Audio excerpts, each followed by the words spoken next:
Laureate রাভেঞ্জারের বাসিন্দা অনুরূপ ভট্টাচার্য ও তার স্ত্রী সাগরিকা ভট্টাচার্য অচেনা অজানা শহরে নিজের সন্তানকে ফিরে পাওয়ার জন্য তাদের দীর্ঘ লড়াইয়ের খবর প্রথম নজরে আনে ইটিভি।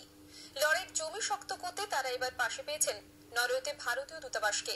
আর বহু মাইল পেরিয়ে প্রবাসী বাঙালি দম্পতির দাবিকে সমর্থন জানাতে এগিয়ে এসেছে শহর কলকাতাও।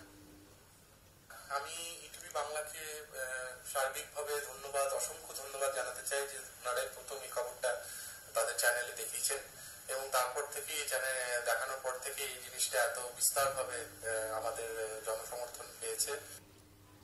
অনুরূপ সাগরিকার দাবিকে সমর্থন করে আগামী 9 জানুয়ারি রবীন্দ্র সরোবর থেকে রবীন্দ্র সদন পর্যন্ত এক মিছিলের আয়োজন করা হয়েছে। এর মধ্যে অনুরূপ ও সাগরিকা ও বার্নেভার্নে কর্তৃপক্ষের সঙ্গে আলাদা আলাদা বৈঠক করে নরওয়েতে ভারতীয় দূতাবাসের ফার্স্ট সেক্রেটারি পি বালাচন্দ্রন।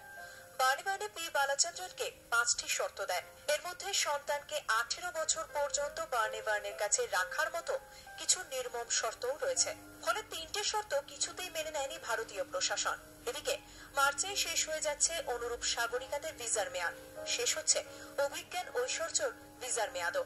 সেক্ষেত্রে নতুন ভাবে ভিসার আবেদন না করলে অনুরূপ সাগরিকাকে ভারতে ফিরতে হবে। কিন্তু তারা ভারতে ফিরতে চাইলেও বার্নেভার্নে তাদের সন্তানদের জন্য আলাদাভাবে ভিসার আবেদন করবে বলে খবর। ফলে প্রশ্ন উঠছে, অনুরূপ সাগরিকা দেশে ফিরলেও কি শেষমেশ নরওয়েতেই রেখে আসতে হবে ছেলে অভিজ্ঞান ও মেয়ে ঐশ্বর্যকে?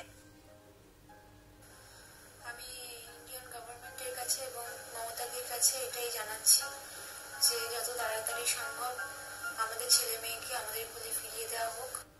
যদিও ভারতীয় দূতাবাসের তরফে জানানো হয়েছে অভিজ্ঞান ও ঐশ্বর্যকে তাদের মা বাবার হাতে তুলে না দিলে তার প্রভাব দুদেশের সম্পর্কে পড়তে পারে।